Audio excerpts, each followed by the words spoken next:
Hey guys, welcome to this week's podcast episode. And today I've got Benjamin Bohman out of Las Vegas, and he is the Chief Technology Officer of Stratashield AI. We're going to hear all about what it is and what his company does. I'm really interested, and I've been experimenting with a lot of AI in my business this year, and really excited to bring him on. Ben, welcome. Awesome. Thanks, Chris. Yeah. And I think the experimentation of AI, that's the fun part of where we're at right now because not that AI is super new. It's been around for a bit, but we're still at a point with some of the new generative AI and some other tools that just this point of experimentation and conversation and even in implementation.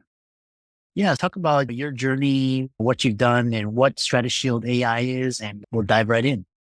Absolutely. So I've been in the tech sector for 25 plus years. So I started at a young age, 21 years old. I was running for an international printing company. And so I've always been in technology. And then I got into sales as part of that because salespeople were having more fun. So I got into sales, went into engineering. Like I have a really diverse way of how I look at technology. And then eventually I wanted to start my own business, and not to get into the details of my whole journey, but I decided this January that I wanted to start a business. And obviously AI was the top. I feel like that's where everything's trending. And so really my business is focused around two things. It's AI and cybersecurity. And I think when you look at those two, there's a lot of similarities in those two areas, especially in what I call selection fatigue of companies. So when you're a business and you're trying to select an AI company or a security company, there's so many to choose from. And what I wanted to do is I wanted to help simplify that process. And I wanted to really get a good grasp on the cybersecurity community and the AI community and build this vendor ecosystem so that a business can come to me and be like, hey, this is what I need. Who's best? So I don't have to go out and select from 1,000 vendors. Who best fills my needs and my requirements? And I've done so. I feel like I've built one of the largest AI ecosystems that's in the country right now. And then finding out the second thing, and I didn't expect this, I have a lot, I'm working on, I won't say a lot, but several contracts where I help AI companies go to market and understand where do we fit, what's the demographic, psychographic, geographic, like all these things of how do we fit into it, and helping companies idealize and ideate where they fit into the market right now. So it goes in a couple different directions right now. It's a lot, but really focused around AI and cybersecurity. Yeah, that's quite interesting, especially given healthcare hacks. And I know there's so many data breach, security breaches. It'd be interesting to see how AI fits into all of this. What is the underlying premise of AI and cybersecurity? What's your USP? What can customers expect from Stratosphere AI? Yeah. So I think there's a couple things. There's obviously, and I like to talk about the duality of man, right? The duality of technology, good and bad. And AI plays perfectly to with this, where there's the good side of what AI is doing for cybersecurity. And then there's also this risk advancement and risks that AI is presenting to us. So the main thing is AI and cybersecurity right now, and we talk about that as in the framework of machine learning, is really a lot based around behavioral analytics and behavioral learning. So if you look at the old school way of cybersecurity, it was signature based. It's basically a 1-0 on off.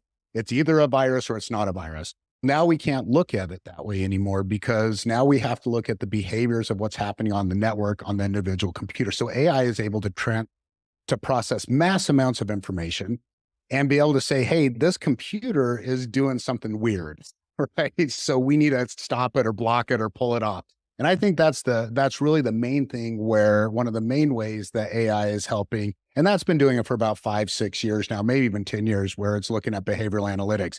But that is further advancing in how accurate they're able to assess and look at behaviors. And then, of course, on the other side, the duality of the negativity, when you look at deep fakes and also the advancement of AI hackers and bad actors and everything, or at bad actors and hackers using AI, it's intensifying this already very volatile climate of cybersecurity, where now people are using AI to be able to use more advanced attack techniques. But mostly I see it in social engineering. When we used to get an email that was a virus, there would always be a misspelled word or several misspelled words. It was a mess. But now with generative AI, we're getting better phishing attacks. We're getting better messaging. We're getting clear messaging that looks like, oh, this could BS. I got an invoice to approve, and it looked like a legit real invoice. And I caught one thing with it was in an Excel format, which I didn't expect it to be, but the whole message was very well put together and articulated. So I think there's a lot of ways that, and even more than that, that it's causing more risk. Really interesting. And so talking about just what steps should businesses take to ensure their AI systems are secure and effectively protect user data? Yeah, I think that's a great question. I think it's something that should be at the top of every business's concern, especially when you look at the use of generative AI. And I think what that is using proprietary models. And of course, a lot of those are going to use GP or Chat GPT, OpenAI might use Gemini or Claude or whatever that is. But you really have to control that environment and you really have to be able to monitor and control. So there's two ways that I look at that when I'm helping a business out with the generative AI or AI initiative in there as far as protecting the business. One is, again, having a proprietary private model that protects your data, but then also monitoring and looking at generative AI activity on your network. So in cybersecurity, we had this thing called shadow IT, right? And shadow IT was where you had people using all these random programs that they shouldn't be using on the network that were opening up big security holes into the network. And that was a problem. And key leaders need to be aware of that. It's the same with AI. So if your employees are using their own generative AI model and they're throwing all this stuff in there that could be in the PII, right? In the healthcare community or in financial PII, now you're at risk for a lot of stuff in healthcare and financial lawsuits, even. It gets very dangerous. I think coming up with your own, again, proprietary AI, but then also monitoring. And the other thing, what I say about having your own proprietary AI, this is why it's so important. If you don't provide your employees with a better way, a more efficient way of doing their work, they're going to go out and find it. And if they go out and find it, it might not be the most secure way. It just helps them with their job. Yeah, it's really fascinating because it's almost you're describing this, it's like a game of chess and just thinking about the opposition and basically securing your data, which is very valuable and information. So talk about in terms of like AI for small and medium enterprises, what strategies can these small, medium-sized enterprises use to leverage AI effectively competing with larger corporations? Yeah, and I think that's one of the interesting things that's going to be coming out here in the next year or so is more AI that is focused on the small business. And it's when you talk about small to mid-size. So you have the enterprises that usually has the expertise in the in-house teams to be able to accomplish a lot. And again, that comparison with cybersecurity is very similar. So you have these enterprises that usually have the expertise to maybe they have their own SOC, maybe they have their own in-house expertise, their own CISSPs. They have all this expertise. The small business often gets left out. And in AI right now, I can see that a lot where a lot of these companies are focused for the large and enterprise business. So what I would say is with the smaller businesses is start again with a generative AI model that is protected and private to your environment and first get that implemented. And then what I would say, and this is across the board, and it's one of the main conversations I have is AI readiness. Is your business even ready for AI? And I mention that because a lot of businesses have very, what I would call messy data. And at the end of the day, data is the lifeblood. It's the oxygen of AI, right? Data is the lifeblood and oxygen of AI. And what we need to do is we need to make sure that we're starting to clean our data. We're starting to organize our data. We're starting to label our data. And we're going through these methodologies that even a small business it's very affordable for a small business to do. So that when it comes time when AI, and we're going to see a lot of advancements in the next couple of years with new AI programs and new stuff coming out. But when these advancements start hitting to where it's relevant to the small business or even to the enterprise business, they can now implement it, but they can utilize all their data. Because what scares me, and I think should make what everyone should have a fear of is I'm implementing disparate AI systems throughout my business that don't talk to each other.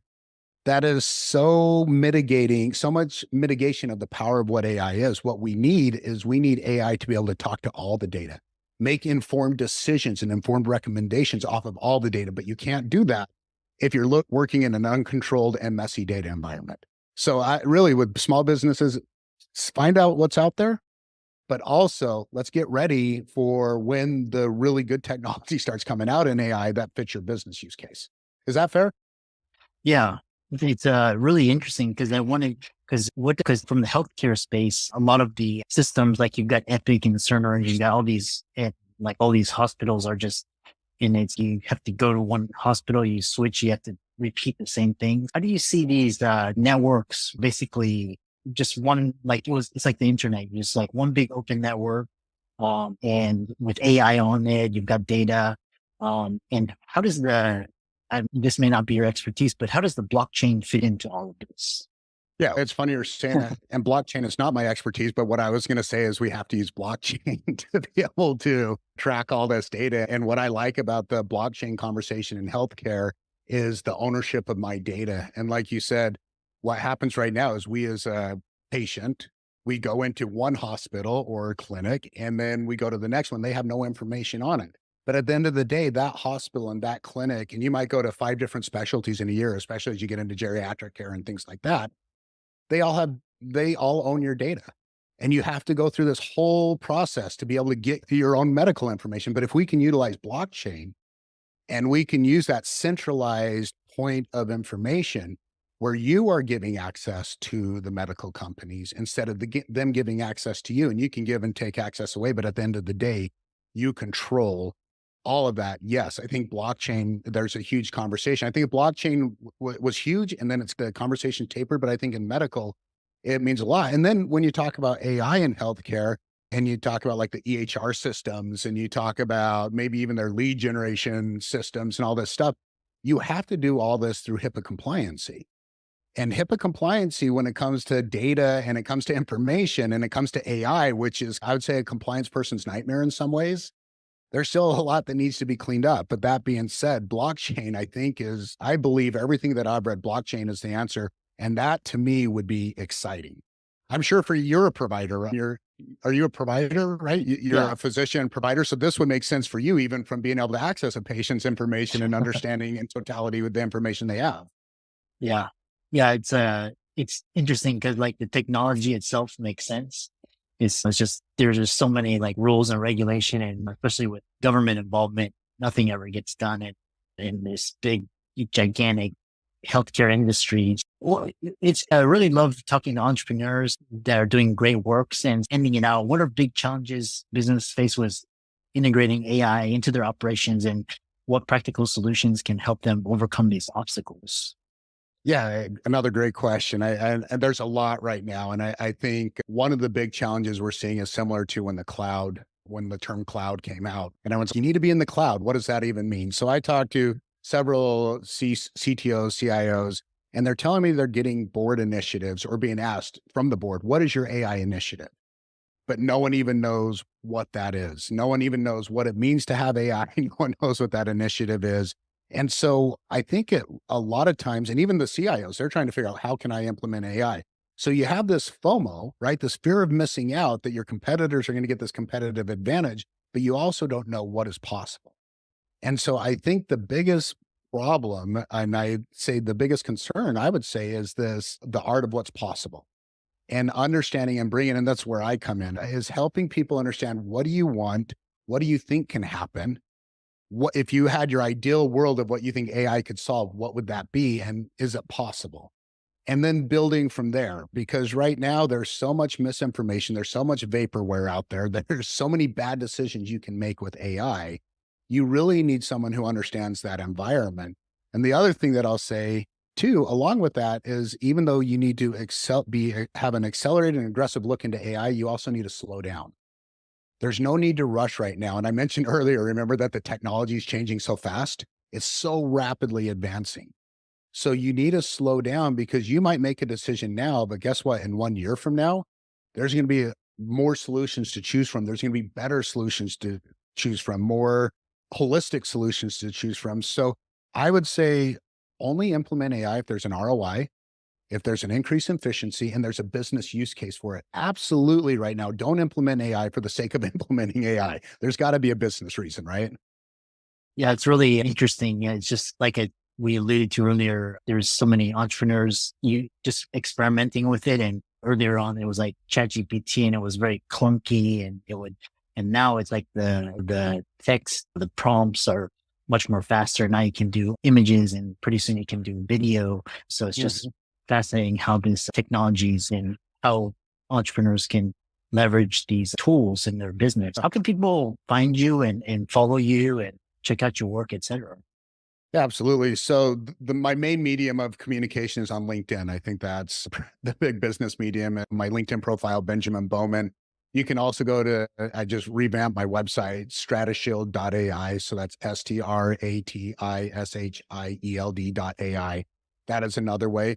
And I love having conversations as well. All the initial, if you want to talk about like initial conversations, just not from a in-depth scoping, but even from scoping conversations, those are all free.